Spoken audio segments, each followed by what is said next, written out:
said, you don't hit the ball with your backswing. It doesn't mean that the backswing isn't important. It really can be very, very helpful in making the forward swing and your ball flight much more consistent. Let's take a look at how that works. So what I want to do is I want to begin with looking at the putting stroke. It's often regarded that the putting stroke or the chipping stroke is the same as the full swing, it's just a smaller version of it. So by looking at the putting stroke, we should be able to begin to get an idea on how the backswing works on all the swings. So here I have a putter using the yellow T-bar so we can get an idea with regard to the stroke. So what we'll see is that in a typical putting stroke, you're going to have the case that the club is going to move along the target line on the backswing and along the target line on the forward swing. Additionally, what we're going to find is that the player will not rotate the club head because then they have to rotate it back. Instead, the club head will stay perpendicular to this arc that I'm creating. So if we would imagine a circle, the club face is going to stay perpendicular to that circle. Looking at it from down the line, it looks like this. The shaft tracks the target line.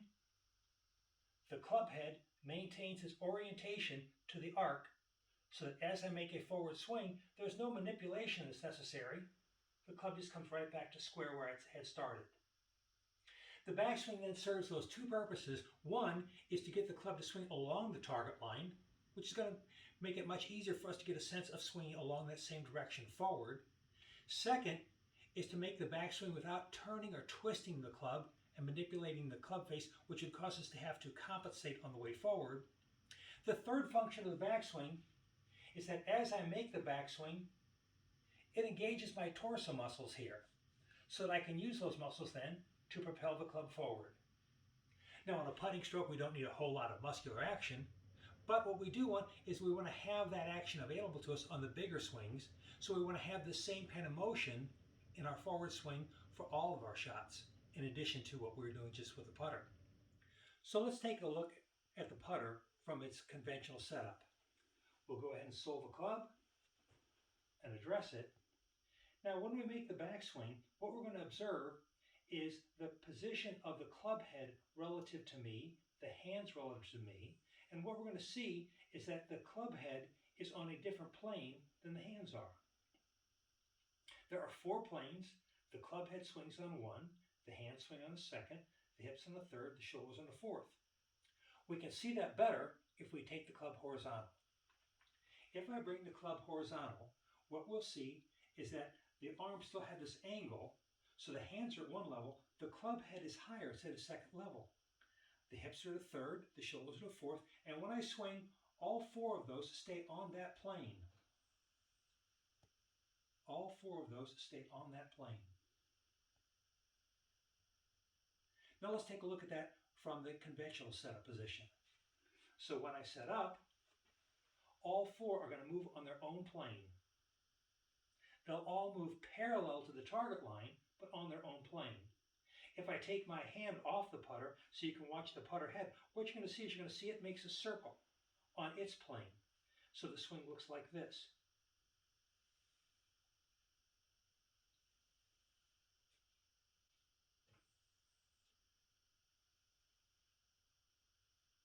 When the putter swings and we swing it with it on plane, what we're going to see is that the club tracks the target line, the club head stays in its address orientation, and what we get is we get this turn of the torso to engage these torso muscles.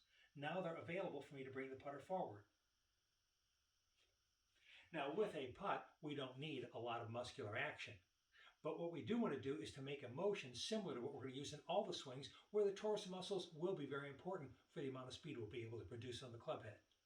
So here we have the T-bar, and the swing is going to move exactly the same way, here and here.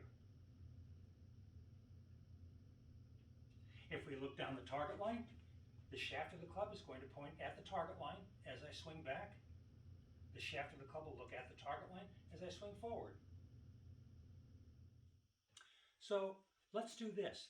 Let's remember that putter stroke and make the same backswing with a conventional club. It's going to look like this. So when we set up, The shaft of the club is going to track the target line. The club face is going to maintain its address orientation. The torso is beginning to turn, and it engages these muscles, so now I can use them to propel the club forward. From this position, what we're going to see is that relative to me, the club head is on one plane, the hands are on a second, the hips on a third, and the shoulders are on a fourth. That becomes more evident if we take the club horizontal. From this horizontal position, what we can see is there's still this angle, so my hands are on one plane, the club head is on a second, the hips on the third, the shoulders are on a fourth, and when I make the swing, they stay on that plane.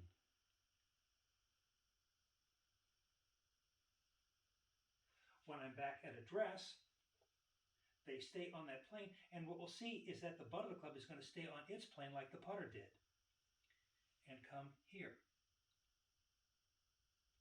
When it does, the shaft of the club will track the target line, the club face stays square to the target, to the circle of the arc, and what we can see is, again, the torso is turning, loading up these muscles, preparing for me to be able to move the club forward. What we would not see in putting is a player do this with the putter, because now the putter is out of square, and if we do that with this club and bring it forward, we're going to see the club face is not facing the target line anymore.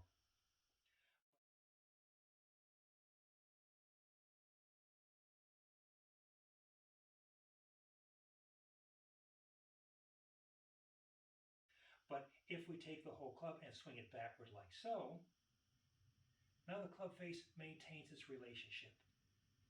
When we do this action here, we get no torso action, and so the muscles are not loaded to take the club forward. This becomes just a hand swing. If I take the hand off the club, we can watch the butt of the club make this little circle here.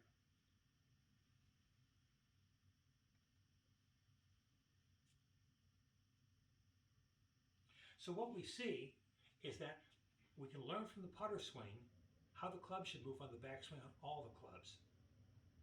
Try this with your putter, then with a iron. Use the two, make them the same. You're going to find it produces a lot more consistency in your swing, a lot more consistency in your ball flight. You're going to enjoy it a lot. I'm LeBeau with Heartland Golf Schools.